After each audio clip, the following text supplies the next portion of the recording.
ditën e 4 ne pam zëvendës kryeministren në terren, ndërkohë që veprat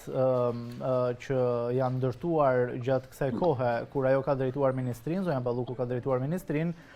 si rruga e Arbrit, rruga e Qukës Qafploç, tuneli i Kardhiqit apo Unaza e Tiranës, edhe veprat tjera infrastrukturore, të gjitha janë shembur, si në rastin e rrugës Qukës Qafploç, që me shiun e parë. Dhe zëvendës kryeministre doli vetëm në ditën e 4 për të thënë që ne do të mbledhim Komitetin e Emergjencave për të parë situatën. Shiko, prania e kryeministres në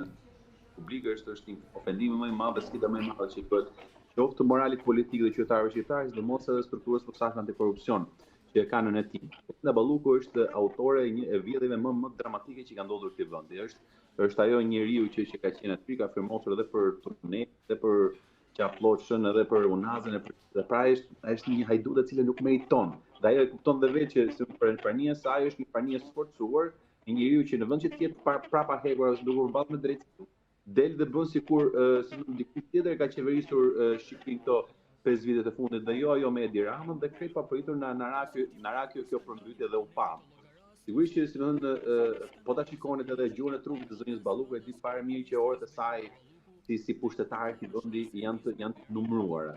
Që edhe prezenca e tij sa përsye faqe, sepse dëmi tashmë është bërë, njerëzit janë përmbytur, tokat janë përmbytur, bujësia është dëmtuar,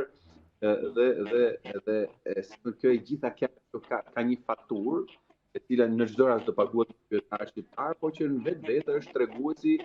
i abuzimit që ka bërë Belinda Balluku me urdhën e shefit të saj, dhe sigurisht ajo si vasale dhe si përfituese drejt për drejt. Pra nuk është se ka ne çudi të madhe, po mendoj që e gjitha kjo